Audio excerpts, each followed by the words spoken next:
जय गुरुजी संगत जी। Divine love for Guruji channel को सब्सक्राइब कीजिए एंड बेल आइकन को प्रेस कीजिए ताकि आपको लेटेस्ट सत्संग की वीडियोस के अपडेट्स आपको मिल सके। एंड प्लीज वीडियोस को भी लाइक कीजिए। जय गुरुजी।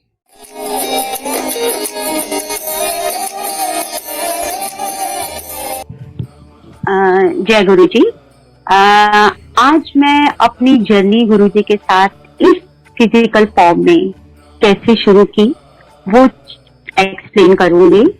संगत जी, बचपना कह दीजिए, नादानी कह दीजिए, या कुछ बेवकूफियां हम सब करते हैं जब तक हम गुरुजी की दरबार में नहीं आए होते, शरण में नहीं आए होते, और शरण में आने के बाद समझ तक नहीं पहुंचे होते। तो मैं वो बचपने की और नादानियों के कुछ एक्सपीरियंसेस आप सबके साथ शेयर करूंगी गुरुजी की आज्ञा से और उनकी ब्लेसिंग से। संगत जी, मैं एक कॉमन मैन, एक मिडिल क्लास इंसान, सेल्फ मेड फैमिली की पर्सन थी। बचपन से ही जो गुरुजी हमें समझाते हैं उससे ज्यादा समझ थी मेरे में कि मैं एक पढ़ी लिखी, एक फेयर डील वाली, नॉर्मली लोगों की हेल्प करने वाली और सेल्फ मेड ह्यूमन बीइंग हूँ। तो मुझे किसी गुरु की क्या जरूरत है। हाँ, मैं ईश्वर में विश्वास करती थी, और वो भी भोलेनाथ के नाम से, शिव जी के नाम से।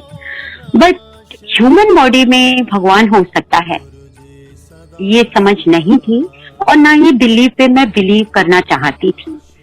मैं बड़ी ईमानदारी से दरबार में ये बात मान रही हूँ कि मैं बिल्कुल ह्यूमन बॉडी में भगवान आ सकते हैं नहीं मानती थी, और थोड़ा बहुत मैं उस चीज को पसंद भी नहीं करती थी। और कोई जाता था किसी गुरु के पास तो मैं उसे रोकना नहीं चाहती थी। जैसे आ गया जो जर्नी थी। तो संगति, हम सबको मालूम है जब गुरुजी एम्पायर एस्टेट में बैठते थे तब की बात है, मेरी सिस्टर के बॉस वहां जाते होंगे। एक बार वो मेरी सिस्टर को वहां ले गए, छोटी सिस्टर को, और उस वक्त संगत जी हम इतने देर नहीं होते थे, या हमें इतनी खुली आज्ञा गुरुजी से नहीं मिली थी कि कोई भी किसी को भी उनके दरबार में ले आए, जब तक कि गुरुजी खुद नहीं बोलते थे या कोई सेवादार से आज्ञा नहीं दिलाते थे। तो ये बात है सन 2000 की, जब मैं गुरुजी से पहली बार मिली। उससे 1 साल पहले से मेरी सिस्टर मुझे बहुत बार बोल चुकी थी कि तुम चलो, एक गुरुजी हैं वहां चलते हैं। बिकॉज संगत जी, I was suffering from ulcerative colitis. आजकल ये बीमारी काफी कॉमन हो गई है, लेकिन उस टाइम ये बीमारी इतनी इंडिया में कॉमन नहीं थी। जो भी डॉक्टर देखता था, गैस्ट्रोएंटेरोलॉजिस्ट, वो यही कहता था ये तो अमेरिकन बीमारी है, तुमने कैसे पाल ली। और इसकी दवाइयां वगैरह भी ऐसी थी जो मुझे सूट नहीं कर रही थी। तो अल्टीमेटली मुझे जब पीक सीजन आता था, जब सीवियर हो जाती थी ये प्रॉब्लम, तो मुझे स्टीरॉइड्स पे रख दिया जाता था। अब 2000 जून का मंथ था, पीक पे टाइम चल रहा था। संगत जी, मेरा ये हाल था कि मैं कुछ भी खाती थी तो वॉशरूम जाती थी और मुझसे डाइजेस्ट नहीं होता था, और पूरे दिन में आधी एक चपाती खा ली या थोड़ा सा कुछ खा लिया, अदरवाइज या तो वॉमिट होता था या मोशन पास हो जाता था। अब उस टाइम में गर्मियों की छुट्टियां थी, मम्मी के घर आई थी। एंड संगत जी, आजकल तो हमें पता है बिजली की जाती ही कम है, बट उस टाइम में बिजली बहुत जाती थी, और हम लोग के घर में इन्वर्टर जो होते थे बहुत लिमिटेड सप्लाई करते थे, और बिजली उससे ज्यादा आ जाती थी। तो मुझे यही प्रॉब्लम होती थी, थोड़ी भी गर्मी हो, एंजाइटी हो जाती थी, वॉमिटिंग आनी शुरू हो जाती थी, सफोकेशन होनी शुरू हो जाती थी। मेरी सिस्टर ने मुझे बहुत बार बोला था, एक बार वहां चल के देख, तेरी सारी प्रॉब्लम सॉल्व हो जाएंगी। बस मैं जिद में कि ऐसा क्या होगा, मैं अच्छा काम करती हूँ, किसी जरूरतमंद की हेल्प करती हूँ, ईमानदारी से अपनी लाइफ जी रही हूँ, मैंने कोई चीटिंग नहीं की है, मैं प्रॉपरली टाइम पर भगवान की पूजा भी दिन में 1 आध बार कर लेती हूँ, उन्हें प्रेयर भी कर देती हूँ, और पॉजिटिव रहती हूँ। तो उसके बाद मुझे किसी गुरु की जरूरत नहीं है। अल्टीमेटली ये 2000 की बात है, जून में मेरी सिस्टर उस दिन मेरे घर रात को आई। मम्मी के घर मैं गई हुई थी, वहां पे आई, वहीं रहती थी। शी सेड, तो उठ, अभी चल मेरे साथ। आई सेड, मैं कहीं नहीं जा सकती, और तुम कहाँ ले जा रहे हो, वहां पे मुझे हर आधे घंटे में वॉशरूम जाना होता है, मैं गाड़ी में बैठ के नहीं जा सकती। शी सेड, नहीं, तुम्हें जाना पड़ेगा। और वो मुझे जबरदस्ती ले गई। संगत जी, उस टाइम हम लोग सूर्यनगर विवेक विहार की साइड रहते थे। विवेक विहार से अंधेरिया मोड़ से एम्पायर एस्टेट घंटा 1.5 घंटा रास्ता लगता था। और आप बिलीव नहीं करेंगे, पानी पीते ही जो पर्सन वॉशरूम भागता है, मैं उसके साथ गई। बस एक चीज पूछी थी, मुझे ये बता दे कि वहां पे वॉशरूम तो अवेलेबल होगा। और हम में से जो भी एम्पायर स्टेट गए हैं, हमने देखा था शुरू में जहां गुरुजी दरबार में बैठते थे उसके सामने ही किचन के सामने एक वॉशरूम हुआ करता था, जहां पे सबके बीच में हमें उस वॉशरूम को यूज करना पड़ता था। तो ये तो बहुत छोटी छोटी बातें हैं। पॉइंट इज दिस कि मैं ये कॉन्फिडेंस लेके कि वहां वॉशरूम होगा, और क्योंकि जब सब डरों से हार गए, डॉक्टर, स्टीरॉइड्स, मेडिसिन, सारी पढ़ाई लिखाई सब फेल हो गई, तो मुझे लगा चलो शायद ये गुरु ही कुछ कर देंगे। वो होता है जब कोई सहारा नहीं तो डूबते को सहारे की तरह मैं वहां पहुंची। संगत जी, जैसे ही हम एम्पायर एस्टेट आए, एंट्री में गए, मेरे लिए सब नया था। एक तो सबसे पहली चीज ये नहीं थी ये कौन से गुरु हैं भाई, एंड फ्रेंकली स्पीकिंग कौन से गुरु हैं भी नहीं बोला था। जय गुरु जी, ये कौन सा गुरु है बोला गया था, अंदर से ही आवाज आई थी। जो रात को बुलाते हैं, क्योंकि जनरली जो संगत लगती थी या गुरु होते थे वो दोपहर के टाइम होते थे, 9 से 12, 5 से 7। तो चलो हम पहुंचे वहां पे। वहां पे जैसे ही अंदर गए, एंट्री करते ही, सीढ़ी से नीचे उतरते ही, हम सबको पता है कि हम क्या कहेंगे कि कोई गुरु होगा, चोला में होगा, भगवे कपड़े होंगे, दाढ़ी होगी। बट एंटर करते ही सीढ़ी से मुड़ते जो नजर सामने गई, वाओ, इतना ब्यूटीफुल, प्योर वाइट और इतनी खूबसूरत कपड़ों में, ये कैसे गुरु हैं। बट मेरी सिस्टर ने मुझे यही बोला था, क्योंकि मैं वाई एंड हाउ में बहुत बिलीव करती थी, डिबेट्स में बहुत पार्टिसिपेट करती, रीजनिंग्स के लिए मैं हमेशा रेडी रहती थी। तो उसने मुझे पहले ही बोला था कुछ मत बोलना, चुपचाप जो बाकी लोग करेंगे फॉलो करना। वो पीछे पीछे, मैं आगे आगे, सब लोग आगे बढ़े। संगत जी, हमने गुरुजी को माथा टेका। माथा टेकने में मुझे कभी कोई ऐसा ईगो हैसल कभी भी नहीं आया था। हमसे कोई भी बड़ा है तो हम सर झुका लेते हैं। माथा टेका, कोई भाव ऐसा ज्यादा नहीं था। पहली बार संगत जी मुझे ऊपर जगह मिली बैठने के लिए। सीढ़ियों के पास ऊपर आते ही सीधा बिठाया गया। मेडिटेशन की वाणी चल रही थी, बहुत स्लो चलती थी, बहुत तेज नहीं चलती थी। वहां पर बैठे हुए थे, सिस्टर भी ऊपर आई। सिस्टर चुपचाप से वाणी सुनते रहना और चुप रहना, कुछ मत बोलना। उसको यही डर था कि मैं कहीं ना कहीं डिबेट या आर्गुमेंट शुरू कर दूंगी। संगत जी, हम लोग वहां बैठे थे। मेडिटेशन में भी बस यही था कि अगर ये सही गुरु हैं और मैं शिव जी को मानती हूँ, मैं उसको भी ओम नमो शिवाय प्रेयर कर रही थी कि अच्छी जगह पर आए हैं तो प्रेयर तो करनी है, जब बैठे भी हैं तो। पर मुझे लगा अगर वो भी गुरु हैं और वो पहचानते हैं तो उन्हें समझ आ रहा होगा कि मैं प्रेयर कर रही हूँ और मैं अच्छा इंसान हूँ, तो वो मेरे को ब्लेस कर देंगे। नीचे आए संगत जी। संगत जी, एक पॉइंट नोट करिएगा, अभी तक मैं वॉशरूम नहीं गई थी। 1.5 से 2 घंटा हो चुका था, जो मेरा सबसे बड़ा डर था। उस वक्त नीचे आए, बुलाया गया। उस वक्त गुरुजी अपने हाथ से सारी संगत को प्रसाद दिया करते थे।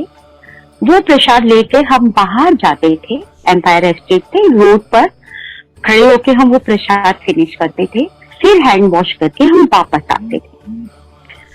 तो संगत जी नीचे गए, बारी आई। सिस्टर ने पीछे से, उसकी कमेंट्री चल रही थी, सिंपल थी कि जो भी मिलेगा चुपचाप से खा जाना, कुछ रोकना नहीं, कुछ बोलना नहीं।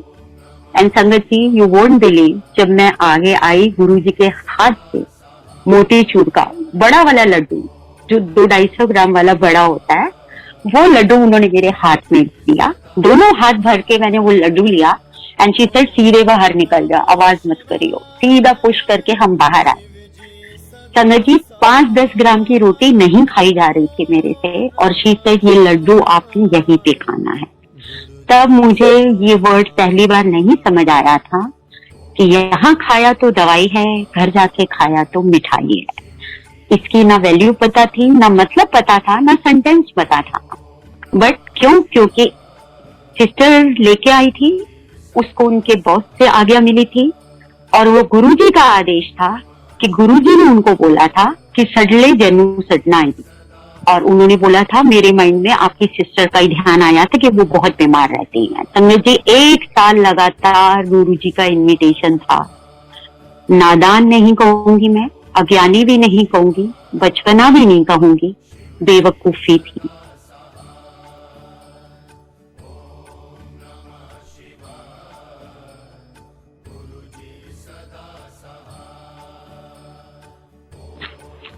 आंटी प्लीज आप अपना माइक अनम्यूट कर लें।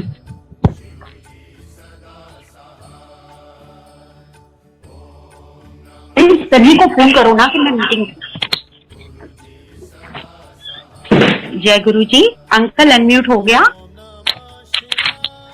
जी आंटी।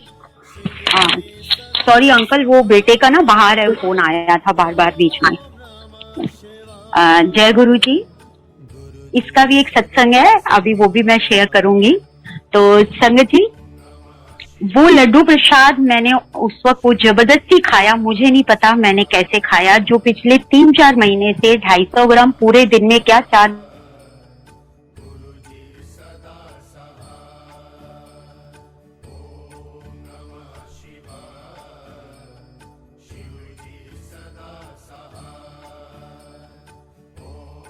जने एक प्लेट में खा रहे हैं।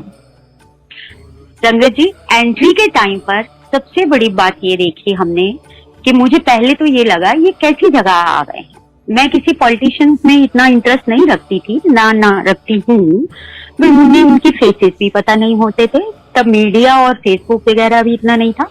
बस एक मेनका गांधी जी को मैं पहचानती थी, जिनको मैंने वहां बैठे देखा, और कुछ इस तरह के लोग जो full of diamonds and jewellery elite class वाले स्टाइल के लग रहे थे।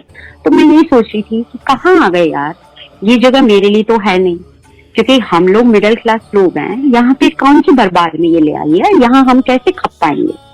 मुझे नहीं पता गुरुजी ने क्यों बुलाया था, कैसे चूज किया था, और इस क्वेश्चन का आंसर मुझे आज तक नहीं मिला है। This is the last question जो आज की डेट में मेरे मन में है, जिसका आंसर गुरुजी से मैं पूछती हूँ। और कोई क्वेश्चन, कोई व्हाई एंड हाउ मेरे माइंड में अब नहीं रहा है। बस यही क्वेश्चन है कि मुझ में ऐसा क्या था गुरु जो तुमने मुझे अपने दर पे बुलाया, और अगर बुलाया है तो इस लायक रखना कि मेरा भी मान रहे, आपका भी मान रहे, और संगत का भी मान रहे। जय गुरु जी। हाँ संगत जी, तो हम आए बैठे। संगत जी, अल्सर सीवियर था, मसाले बंद थे, खाना बंद था, लेकिन वही जो गुरु जी का जादू है। तीखी मुझे सब्जियां याद नहीं है आज भी, लेकिन ये याद है कि उसमें खूब सारी चटनी थी मिर्ची की, और वो बोला गया था इसको खाना है, फिनिश करना है। 200-250 ग्राम का लड्डू, ऊपर से 2 चपाती, इतनी सारी सब्जी। और तब गुरुजी के जो लंगर प्रसाद आता था उसमें भी 4 बर्फी या 4 लड्डू जरूर होते थे, छोटे वाले। हलवा प्रसाद अब मिलता है, पहले लंगर प्रसाद में जनरली लड्डू या इमरती या मिठाई हुआ करती थी कोई, और पहले गुरुजी भी मीठा बांट देते थे। मुझे तो यही नहीं समझ आ रहा था कि मैं इतना कैसे खाऊंगी और कैसे डाइजेस्ट करूंगी, कहीं वोमिट ना आ जाए। बट संगत जी, क्योंकि वो सिस्टर गुरुजी की ये कैन से के मैसेंजर या सेवादार बन के आई थी, जो मुझे पुश किए जा रही थी, बिकॉज उसको पता था मैं बहुत आर्ग्यूमेंट करती हूँ, हर बात पे जिद करूंगी। दीदी चुप रहना और खाते जाना। खत्म किया वो प्रसाद, हाथ धोए, वापस आए, गुरुजी से फिर से आज्ञा ली और बाहर गाड़ी में आके बैठे। संगत जी, जैसे ही हम वापस आए हैं, सिर्फ एक बार मैं वॉशरूम गई, वो भी जैसे नॉर्मल पर्सन 5-6 घंटे में जाता है। वापस आए, कोई टेंशन नहीं हुई। वापस आए, घर आए, रास्ते में पता चला कि लाइट ऑफ है। 2 घंटे से लाइट 3 घंटे से गई हुई है। इन्वर्टर तब चलते थे 5-6 घंटे, अगर आप पूरे घर के चला दो लाइटें। मुझे लगा अब तो बेटा तेरी हालत खराब होगी, इतना खाना खाया है, मिर्ची वाला खाना खाया है, और तू इतनी देर से वॉशरूम नहीं गई है, और तुझे वॉमिटिंग आई। मतलब I was ready to do all these thing, but कुछ नहीं होगा। आई डोंट नो क्या था, बट क्योंकि जैसा कि गुरुजी बोलते हैं कि दिमाग जूतों के साथ छोड़ के आओ, बट तब तो समझ थी नहीं, दिमाग तो साथ चलता था और बहुत तेज चलता था। रात को कोई प्रॉब्लम नहीं हुई, मैं आराम से सो गई। मैं ये नहीं कहूंगी कि रातों रात बीमारी खत्म हो गई, लेकिन वो जो हावी था, एकदम से पीक था, वो कंट्रोल हुआ। दिमाग ने एक जवाब दिया। संगत जी, सॉरी गुरुजी, माफ कीजिएगा, आज कहते हुए भी शर्म आ रही है और अपनी नादानी पे हंसी भी आ रही है, और गुरुजी की ब्लेसिंग्स पे और विश्वास बढ़ रहा है कि दिमाग ने ये बोला कि ऐसा कैसे हो सकता है, पक्का इन्होंने ना इसमें स्टीरॉइड्स मिलाए होंगे खाने में, तभी तुझे डाइजेस्ट हो गया। बिकॉज हेवी स्टीरॉइड्स से आपकी प्रॉब्लम एकदम से कंट्रोल हो जाती है। तब स्टीरॉइड्स के बारे में हम लोग इतना नहीं जानते थे, कॉमन लोग, बट आज तो जो गुरुजी बोलते थे कि माड़ा वक्त आएगा, बुरा वक्त आएगा, और कोरोना के बाद तो सबको स्टीरॉइड्स का मतलब पता चल गया है। तो उस वक्त इतना पता नहीं होता था, बट मैंने क्योंकि यूज की थी तो मुझे पता था।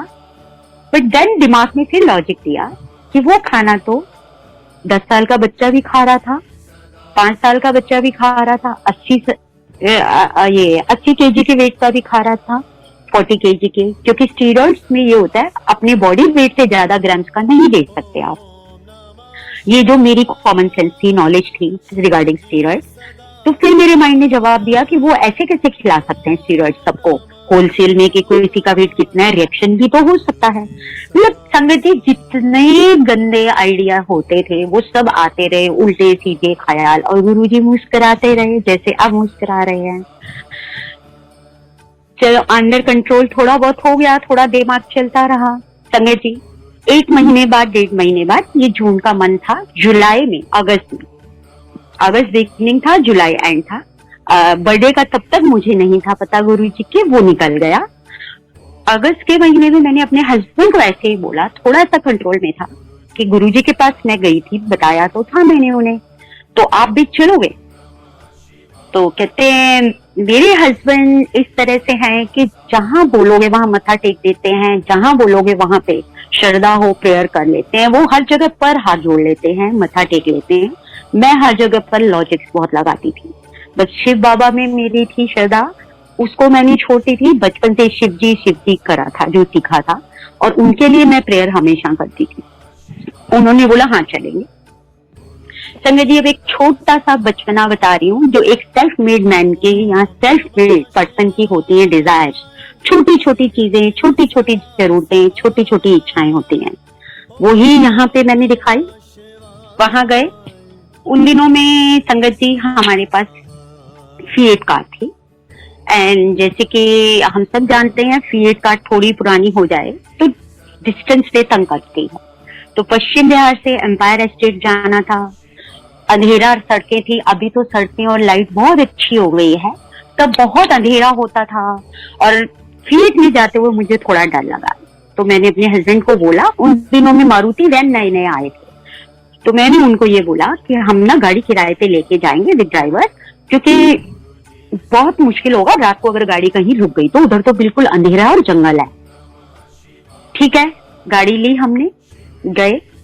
संगत जी अंदर गए, जाकर के जैसे होता है मत्था टेका गुरुजी को, मत्था टेक करके आप बिलीव नहीं करेंगे, इससे बड़ा बेवकूफ कौन होगा। इतनी दूर से चल के आए हैं, मत्था टेका है, मत्था टेकते ही जो मेरे मन में ख्याल था, मैंने कुछ मांगा नहीं था, बट मत्था टेका था और ये सोचा था कि चलो जा रही हूँ, सब कह रहे हैं ये बहुत पावरफुल हैं, तो शायद ये मेरे को ठीक कर दे। मत्था टेकते टेकते मैंने यही बोला कि गुरुजी आज तो मैं आ गई हूँ, बट ये बड़ा एक्सपेंसिव सौदा पड़ेगा। सॉरी संगत जी, टिपिकल आंसर था, क्वेश्चन था कि that time that car was on rent for 500 rupees, और 2000 में काफी अमाउंट होता था एक सर्विस क्लास के लिए, 500 रुपीज पर विजिट का देना। तो मैंने मत्था टेक के बोला गुरुजी जो भी है आई हूँ आज मैं, लेकिन ये तो बहुत महंगा सौदा पड़ेगा आपसे मिलने का, कि 500 every time I can't spend.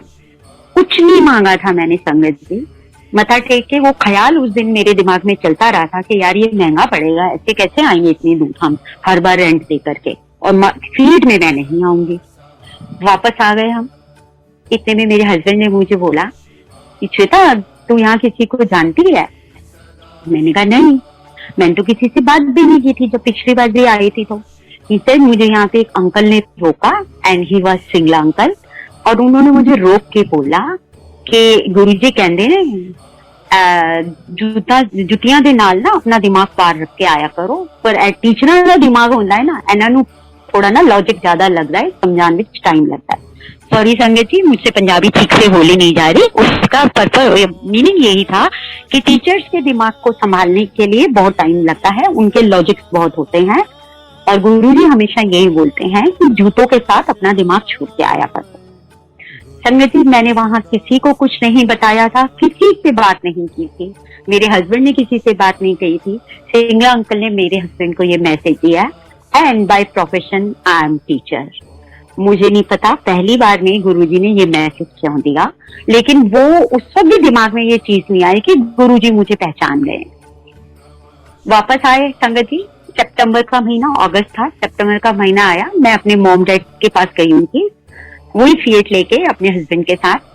Immediately मेरे पड़ोस में उनकी कोठी जो थी, दूसरी कोठी में उनके बैंक के कलीग रहते थे जिनका ट्रांसफर हो गया था, और उन दिनों में ये मारुति नई नई आई थी, 4-5 साल हुए थे, एंड माय ड्रीम वाज कि मैंने व्हाइट मारुति लेनी है, जब भी लेनी है 800। और डैडी ने सीधा बोला कि साथ वाले जा रहे हैं और ये अपनी गाड़ी अभी रिसेंटली नई ली है, इन्होंने सेल ऑफ करना चाहते हैं, तुम लोगे क्या?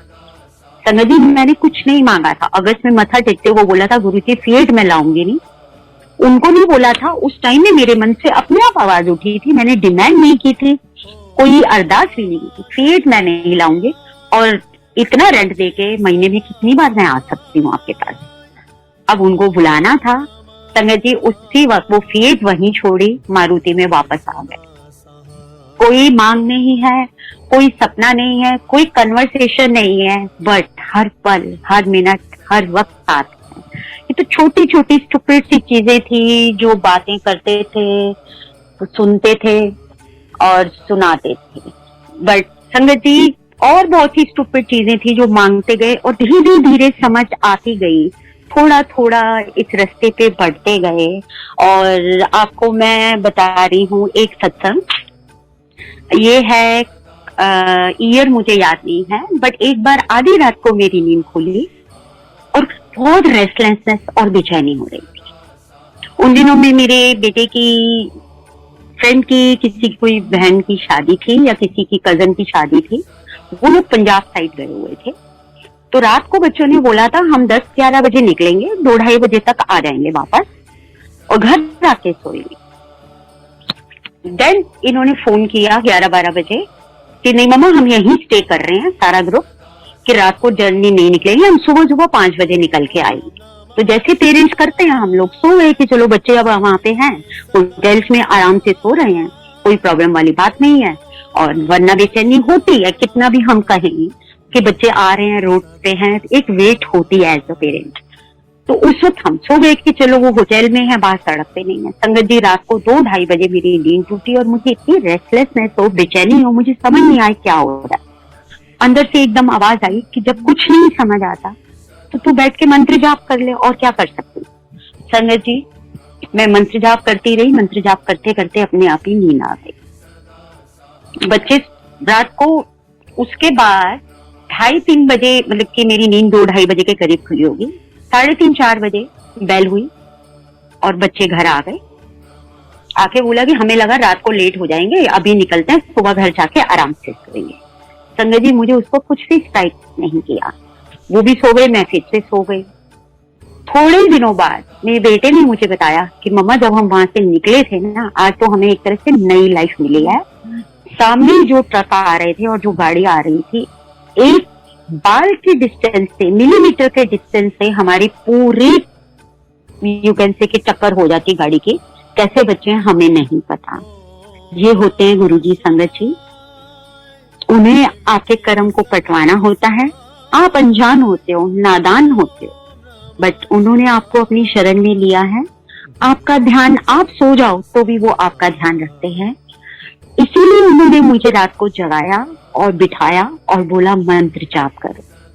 अभी थोड़े दिन पहले आंटी का सत्संग आ रहा था कि कुछ भी नहीं करना, सिर्फ मंत्र जाप करो। मंत्र जाप हमेशा आपके हर दर्द को, हर दुख को कम करेगा, आपके हर कर्म को काटेगा। और हम इतने अज्ञानी हैं, आराम से बैठे हैं, इतना ध्यान नहीं रखते कि गुरु ने हमें अपनी शरण में लिया है। सोते रहते हैं, मस्त रहते हैं, बिजी रहते हैं, अपने रिश्तों में, मोह में डूबे रहते हैं। बट हमारा गुरु हमें बार बार जगाता है, झंझोड़ता है, उठाता है और याद दिलाता है कि अपना कदम काटो। 90% मैंने ले लिया है, 10% तो तुम काटो। तो इसलिए संगत जी, मैं यही कहूंगी कि गुरु जी तो हमें हमेशा याद दिलाते हैं, लेकिन हमें भी थोड़ा सा याद रखना है। जर्नी डिफिकल्ट है, हम सचमुच नादान हैं, मूर्ख है, लेकिन बस यही गुरु जी से प्रेयर है, अपनी शरण में लिया है, अपना हाथ सर पे रखा है, तो हमें अपने लायक बनाए रखना और आगे बढ़ाए रखना। संगत जी, एक और सत्संग मैं आपको सुनाती हूँ। ये थोड़ा अलग सा है, थोड़ा सा क्यूट है, थोड़ा सा प्यारा सा है, थोड़ा सा दोस्ती वाला है। क्योंकि गुरुजी तो मेरे लिए माता पिता भी हैं, भाई बहन भी हैं। हम उनके पैर भी छूते हैं, हम उनका माथा भी चूमते हैं, हम उनको राखी भी बांधते हैं, हम उनसे ब्लेसिंग्स भी लेते हैं। हमारे वो दोस्त भी हैं। आई थिंक इससे बड़ा दोस्त कोई और हो ही नहीं सकता, जब तुम्हारा हर शेयर, दुख दर्द वो शेयर करे। तो यही दोस्ती की बात है। कई बार हमने ये संगत में, पूरे वर्ड्स मुझे ध्यान नहीं आ रहे, कि जिससे वो सेवा करवाना चाहते हैं और जब जब वो सेवा करवाना चाहते हैं, अपने आप रास्ता बनाते हैं। संगत जी, ये अभी रिसेंट बात है, 5-7 साल पहले तक, 2 साल तो कोरोना में काउंट ही नहीं होते, कहाँ गए। पहले दिवाली वाले दिन हम लोग कभी भी चले जाते थे और दिया जला के आ जाते थे। सुबह से ही वहां पे दरबार खुला होता था।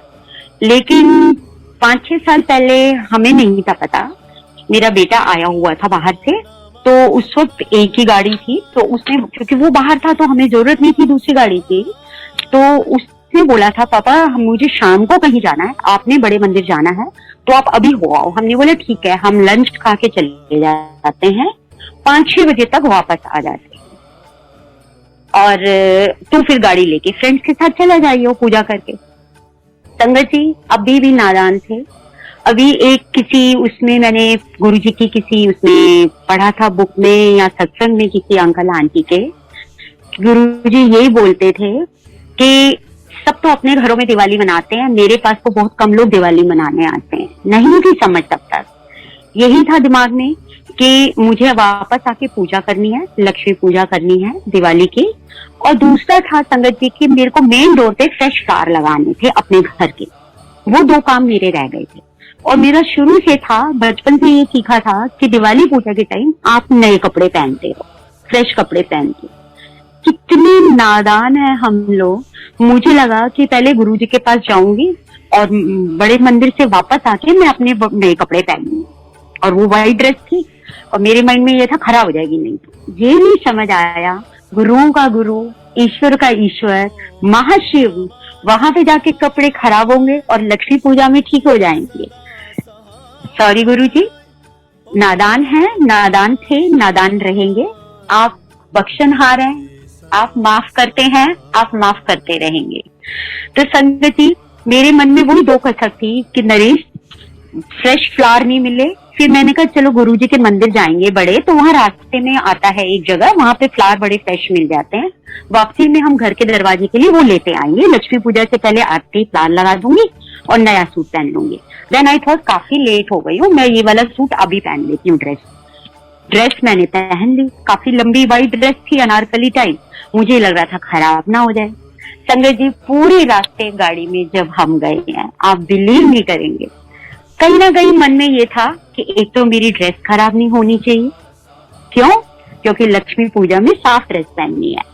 दूसरा था मेरे घर की, माइंड करिएगा संगत जी, मेरे घर की, मैं छोटा नहीं था अभी, मेरे घर के दरवाजे पे फ्रेश शाल रख दी।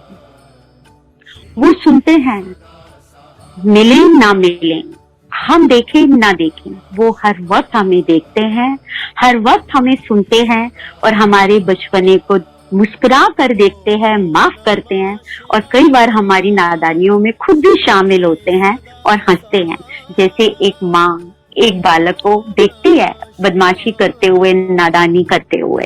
तो संगत जी, उस दिन गुरुजी भी मुस्कुरा रहे थे। जैसे ही हम बड़े मंदिर पहुंचे, पता चला आज दिवाली के लिए शाम को दर्शन शुरू होंगे 5 बजे। मेरे को तो बहुत अजीब लगा कि हम पिछले साल तक तो यहाँ आए थे, आपने हमें बताया नहीं, कोई मैसेज नहीं था। तो मैंने अपने हस्बैंड को बोला, उन्होंने बोला अच्छा आप बाहर सामने जो शिव मूर्ति है गणपति के सामने मत्था टेक लीजिए, बाकी दरबार में आप अंदर नहीं जा सकते और कैंडल्स आप यहाँ रख जाइए, बाद में जल जाएंगे। संगत जी, थोड़ा सा सैड हो गई मैं कि अंदर जाने नहीं दे रहे हैं और मैंने कहा चलो मत्था टेकते हैं, और घर तो पहुंचना ही था। आप बिलीव नहीं करेंगे, वो बुलाते हैं और हम ना समझ ये भी नहीं मानते कि उन्होंने हमें ऑब्लाइज किया है, हमें ब्लेस किया है। इतने में एक अंकल ने मुझे बोला, ये समाधि के पास वाला जो एरिया, तब ये ओपन एरिया था, वहां पे इन्होंने ये बोला कि आंटी आप सेवा करोगे क्या? कितनी बड़ी अपॉर्चुनिटी, कितनी बड़ी ब्लेसिंग। और मैं अपने हस्बैंड की तरफ देख रही हूँ, सेवा करोगे? मैंने कहा कितनी देर होगी अंकल? पहला क्वेश्चन, नेगोशिएशन, बार्गेनिंग। अंकल ने बोला आंटी करनी है तो 2.5-3 घंटे तो करनी पड़ेगी। मैंने अपने हस्बैंड की तरफ देखा, मैं कहा नरेश सुनो ये क्या कह रहे हैं। तो जैसा कि आपको मैंने बोला था, ये तो फटाफट से हाँ ठीक है करेंगे अंकल, कोई बात नहीं। और मेरे माइंड में था कि मुझे घर जाना है और फूल खरीदने हैं, पूजा करनी है, बच्चे को गाड़ी देनी है, उसको आगे जाना है। जैसे गुरुजी बोलते थे, आंटियां सिर्फ अपनी फैमिली के बारे में सोचती रहती हैं। उन्होंने बोला हाँ ठीक है करेंगे। अंकल ने बोला ठीक है, पीछे से दरबार के पार्किंग के पीछे से जाइए, पीछे के दरवाजे से मगू आंटी होंगी, उन्हें बोलना आपको वो सेवा दे देंगे। हम दोनों अंदर गए। संगत जी, अंदर जाते ही आप बिलीव नहीं करेंगे, मेरे 2 ही क्वेश्चन थे। एक था कि मेरा सूट खराब नहीं होना चाहिए, दूसरा था मेरे माइंड में जो पैनिक कर रहा था कि मेरे घर के दरवाजे को मैंने डेकोरेट करना है आज के दिन, दिवाली के दिन, क्योंकि लक्ष्मी माँ आएंगी। संगत जी, अंदर जाते ही पहली चीज जो आंटी ने मुझे बोली, बड़ा सा मुझे नैपकिन पकड़ाया और बोला जहाँ पे शिव जी की मूर्ति रखी है वो बाहर थी, गुरुजी का स्वरूप भी बाहर था, वहां पे एरिया में थर्मोकोल से कुछ कटिंग हो रही थी तो उसकी बॉल्स बिखरी हुई थी। आंटी ने बोला श्वेता आंटी जाओ और ये सारी सफाई कर। संगत जी, हम सब जानते हैं थर्मोकोल की छोटी छोटी कटिंग के बाद जो बॉल्स गिरती हैं, अगर आप उसको समेटते हैं तो वो और बिखरती। वो पहली चीज, बॉल्स इधर उधर बिखर रही हैं, मैं उन्हें उठा रही हूँ, पूरा सूट नीचे घूम रहा है। पहला मान गुरुजी ने किया खत्म कि तुझे सूट की नहीं मेरी सेवा का ध्यान रखना है। अगर इस सूट से भी तूने सफाई कर दी है मेरे दरबार की, तो इससे बड़ी ब्लेसिंग कुछ नहीं है। धीरे धीरे समझ आता है, धीरे धीरे हम बड़े हो रहे हैं गुरुजी, गलतियां कर रहे हैं, माफी कर दीजिएगा। दूसरी चीज संगति, उसके बाद आंटी ने बोला अब जाओ तुम लंगर प्रसाद करो। लंगर में लेके आए हम वापस। आंटी ने आते ही बोला संगत जी, जो गुरुजी के आसन के सामने बहुत बड़ा थर्मोकोल का वो बना हुआ था, फ्रेम बना हुआ था, आंटी ने वहां पे उस फ्रेम के आगे बोला इस पर आप फ्लावर लगाओ। संगत जी, फ्लावर लगाओ, पिंस दिए और फ्लावर दिए कि इस पर आप स्टिक करिए। कहाँ तो मैं अपने छोटे से घर का दरवाजा सजा रही थी, कहाँ गुरु ने मुझे अपने दरबार का दरवाजा सजाने के लिए फूल दे दिए। जय गुरु जी, शुक्राना गुरु जी। गुरु जी, ये छोटी छोटी चीजें हैं जो बाद में आपको समझाती हैं कि आपका गुरु आपके हर बचपने को, हर नादानी को देखता है, मुस्कुराता है और आपकी छोटी छोटी इच्छाओं को पूरा करता है। संगत जी, ये छोटी छोटी इच्छाएं हैं, छोटी छोटी भावनाएं हैं, पूरी होती हैं, चलती रहेगी जर्नी ऐसे ही। बट कई बार सत्संग में मैंने ये सुना है, लोग बोलते हैं कि मिरेकल्स करते हैं गुरुजी, मिरेकल्स करते हैं। और गुरुजी हमेशा यही बोलते थे, मैं चमत्कार नहीं करने आया यहाँ पे, तुम लोगों के विश्वास को बढ़ाने के लिए मुझे ये करना पड़ता है। और गुरुजी बिल्कुल सच बोलते थे, सही बोलते थे, सॉरी गुरुजी, बिल्कुल सही बोलते थे कि तुम लोग को मैं जो एक्चुअल चीज देने आया हूँ वो तुम्हें नहीं मांगनी आई। और अभी तक उसकी समझ नहीं आई है क्योंकि यही नहीं समझ आया मुक्ति की डेफिनेशन क्या होती है, तो हम मुक्ति क्या मांगे गुरुजी? प्लीज आप हमें गाइड करिएगा कि उस रास्ते तक हम पहुंच पाए और आपकी रजा में ही अपनी रजा कर पाए। तो संगत जी, गुरुजी के यही होते थे कि कई बार कई लोग बोलते थे कि हम गुरुजी से कनेक्ट हुए हैं, हमारी लाइफ में कोई मिरेकल नहीं हुआ है। संगत जी, मेरा हमेशा अंदर से यही जवाब आया है कि अगर आज के कलयुग में, अगर हम इस 1.5 साल को छोड़ दें, जिसमें कोरोना ने तो कलयुग को भी बहुत बड़ा कर दिया, अदरवाइज भी अगर आज के कलयुग में हम एक नॉर्मल लाइफ लीड कर रहे हैं, छोटे छोटे अप एंड डाउन के साथ, और कोई बड़ी प्रॉब्लम नहीं आ रही है, तो इससे बड़ा मिरेकल हमारी लाइफ में क्या हो सकता है? आप खुद सोच के बताइए। क्या हम सब अपने गुरु पे विश्वास करें या अपने सपोर्टर पे विश्वास करें, जब पहले हमें वो पुश करके गिराए और फिर ऊपर उठाए? ना वो हमें गिरने दे रहा है, ना हमें बहुत ऊपर उठा रहा है, हल्के हल्के अप डाउन करके हमारी जर्नी को चला रहा है। इससे बड़ा मिरेकल, इससे बड़ी ब्लेसिंग मुझे मेरी छोटी सी समझ में तो यही आता है, और कुछ हो ही नहीं सकता है। संगत जी, छोटे छोटे प्रॉब्लम्स आए लाइफ में, छोटे छोटे चलते भी रहे, बट जैसा कि गुरुजी ने बोला था, हमें नहीं पता हम कितनी बड़ी गठरी लेके आए हैं, कितने बड़े पाप करके आए हैं। कई बार हमें लगता है कि उसने लेट ज्वाइन किया, उसने पहले ज्वाइन किया और मेरे को बाद में हुआ और मुझे कम रिटर्न मिल रहे हैं। हमें नहीं पता हमारे ऊपर कितना लोन है। EMI का अमाउंट हमारा उसी तरह से होगा, जितना कर्जा है उसको हमें काटना है। बट अब धीरे धीरे गुरुजी ये समझ दे रहे हैं कि ये हमारा हिस्सा है, हमें इसको पूरा करना है और खत्म करना है। तो जब हमें खुद पता चल जाता है कि ये हमारा अपना कर्ज है और हमें चुकाना है और हम इसे एक्सेप्ट कर लेते हैं, तो उसके बाद लाइफ काफी स्मूथ हो जाती है। दर्द भी होते हैं, बेचैनी भी होती है, उठते भी हैं, गिरते भी हैं, बट एक विश्वास के साथ, सिर्फ एक विश्वास के साथ कि तू है, हमारे आसपास है, हमारे साथ है, हमेशा साथ है।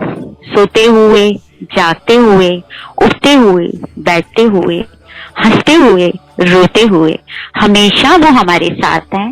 और संगत जी, सबसे बड़ा मान हम सब के लिए ये है कि हम उनकी चॉइस हैं। गुरुजी यही बोला करते थे, भाई चमन दास की एक वाणी में भी उन्होंने बोला था कि इस वक्त हम सत्संग में बैठे हैं, हमसे ज्यादा लकी, हमसे ज्यादा ब्लेस्ड कोई और नहीं है। कितने लोग हैं जो इस वक्त भी हॉस्पिटल में हैं, कितने लोग हैं जो इस वक्त दर्द में हैं, कितने लोग हैं जो इस वक्त परेशान हैं। हम उन सबके लिए प्रेयर करेंगे, लेकिन शुक्राना करेंगे अपने गुरु को कि उसने अपने दरबार में हमें बैठने की जगह दी है और अपने साथ हमें बिठाया है। और अंकल, कर सकती हूँ कुछ और शेयर? जी आंटी, बिल्कुल कर सकते हैं। अब एक छोटा सा सत्संग संगत जी शेयर कर रही हूँ। उम्मीद है कि मेरी बेवकूफियों को गुरुजी तो हमेशा ही ब्लेस कर देते हैं और हम सब इसको समझेंगे और हम सब जिस जर्नी पर हैं ये सीखेंगे कि हम गलतियां करके ही अपने गुरु के दर की तरफ बढ़ रहे हैं। संगत जी, मुझे नहीं पता क्या था, जब लोग बीच में शुरू हुआ सत्संग करना तो मेरे को भी 1-2 जगह बुलाया गया। पहले तो मैं जा नहीं पाई, फिर धीरे धीरे वहां भी दरबार में मैंने जाना शुरू किया। तो पहली बार किसी आंटी ने बोला, आंटी खुद सत्संग शेयर करो। एंड सच है ये संगत जी कि मेरा प्रोफेशन टीचिंग का है, पब्लिक स्पीकिंग में भी मैं थी, बट पहली बार जब मैंने गुरुजी के बारे में बोलना शुरू किया, बिल्कुल वही हाल था जो एक डरे हुए बच्चे का होता है। मुझे समझ नहीं आ रहा था कि गुरुजी के बारे में मैं क्या बोलूं, मेरी क्या औकात है मैं उनके बारे में बोलूं। बट यही आज्ञा मिली कि जो तेरे पे बीता, जो तूने सीखा, वो संगत के साथ शेयर कर दो।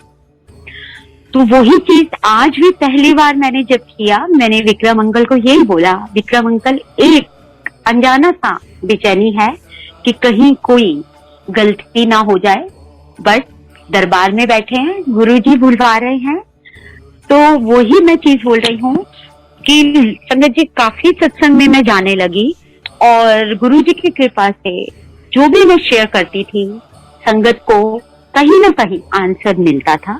जैसा कि हमेशा एम्पायर एस्टेट में भी यही कहा गया था कि गुरुजी जब खड़ा करते थे सत्संग करने के लिए तो वो किसी न किसी संगत के लिए आंसर होता था उसका। तो काफी जगह से मुझे ये रिस्पांस मिला कि आंटी आपने जो बोला वो हमें आंसर चाहिए था, हमारा क्वेश्चन था। तो थोड़े दिन संगत जी, माफी गुरुजी, सॉरी गुरुजी, थोड़े दिन लगातार ये हुआ संगत जी कि साल भर तक काफी जगह पर सत्संग हुआ और मेरे को बोलने के लिए कहा गया, शेयर करने के लिए कहा गया। तो महीने में 3-4 बार मैं शेयर करने लगी। मैं वर्किंग भी थी, फिजिकली थोड़ी सी फ्रेजाइल हूँ, ज्यादा है एक्टिव नहीं हूँ, मैं स्ट्रॉन्ग नहीं हूँ, तो मैं थक जाती थी। फिर तो मैं थोड़ा सा सत्संग को कम करने लगी कि मैं नहीं जा पाऊंगी। तो एक बार क्या हुआ संगत जी कि एक आंटी जिनके घर मैंने 2-3 बार सत्संग शेयर किया था, उनके सत्संग में उन्होंने मुझे फोन करके बोला कि आंटी आपको ना एक जगह सत्संग करना है और वो किसी मंदिर में हो रहा है और सैटरडे को वहां करना है और संडे को एक जगह और करना है। संगत जी मुझे पता नहीं क्यों ऐसा ख्याल आया कि व्हाट्स गोइंग ऑन, ये हो क्या रहा है, कि मैं कहीं सिस्टर शिवानी तो नहीं बन रही कि हर हफ्ते एक फोन आ जाता है कि यहाँ शेयर कर दो, यहाँ शेयर कर दो। तो मुझे एकदम से आवाज आई अंदर से कि नहीं गुरुजी, मैं कोई ऐसी नहीं बनूंगी व्हाइट साड़ी पहन के सिस्टर शिवानी। बड़ी ईमानदारी से संगत जी बता रही हूँ जो इस पापी मन में भाव आए थे। संगत जी आप बिलीव नहीं करेंगे, मैंने आंटी को बोला, आंटी ने बोला 12 से 2 का सत्संग है। मैंने कहा आंटी नहीं, मैंने अभी तक नाइट हुई भी नहीं और कल मेरे को अपना पेपर तैयार करना है, परसों पेपर देना है, काफी टाइम लगेगा, मेरे पास टाइम नहीं है। पता नहीं क्यों मुझे अंदर से लगा कि कहीं कुछ अलग हो रहा है जो मैं एक्सेप्ट नहीं कर पा रही थी, या पता नहीं समझ नहीं आ रहा था, अभी तक मैं उस भाव को नहीं समझी। संगत जी आप बिलीव नहीं करेंगे, आंटी ने 3-4 बार फोन किया, मैं नाम नहीं लूंगी उन आंटी का, मैंने संडे के लिए भी टाल दिया, सैटरडे के लिए भी टाल दिया। ये था दिसंबर का महीना। उसके बाद जनवरी में मैं भूल गई, जनवरी में मैं गई सत्संग पे, जिनके घर जाते थे और हमेशा वो मुझसे सत्संग करवाते थे। उन्होंने मुझे बोला, मैंने कहा नहीं मेरे अंदर से कोई आवाज ही नहीं आ रही है। जनवरी निकला, फरवरी निकला, गई मैं सत्संग पे, लेकिन एक भी सत्संग मैंने शेयर नहीं किया। कभी किसी ने मुझे बोला नहीं, क्या कभी मेरे अंदर से आवाज नहीं आई और मैंने ये बोल दिया मेरे को इस वक्त अंदर से कोई फील नहीं आ रहा है, मैं नहीं शेयर कर पाऊंगी। मार्च आते आते मुझे लगा कहीं मेरे से कोई गलती तो नहीं हुई गुरुजी, कहीं कोई बचपना तो नहीं हो गया। बेचैनी होने लगी कि मैंने कुछ गलती की है गुरुजी, समझ नहीं आ रही है। और वो तो ऐसे ही मुस्कुरा रहे थे, अपने स्वरूप में बैठे हुए हंस रहे थे कि कितनी नादानियां करती हूँ मैं। अल्टीमेटली संगत जी थोड़े दिन बाद मुझे रियलाइज हुआ यस तुमसे बहुत बड़ी गलती हुई। सत्संग शेयर करना कोई सिस्टर शिवानी बनना या वो नहीं है कि तुम कुछ अलग चीज कर रही हो, कि जो चीज सोशली तुम्हें सिर्फ स्पिरिचुअली ले जाएगी और अलग का, क्योंकि उन दिनों में थोड़ा सा ये गुरु और स्पीकर्स के बारे में काफी कुछ न्यूज़पेपर में उल्टा सीधा भी आ रहा था, तो शायद वो चीज हावी हो गई मेरे पे। संगत जी मैंने गुरुजी से लिटरली माफी मांगी संगत जी, और बोला गुरुजी मुझे माफ करो, मैं नहीं चाहती कि मैं बोलूं या कहीं पे सत्संग करूं या कोई भी क्रेडिट लूं कि मैं शेयर कर रही हूँ, बट मैं आपसे माफी चाहती हूँ कि आपका गुणगान करने का हक मेरा मत छीनिए।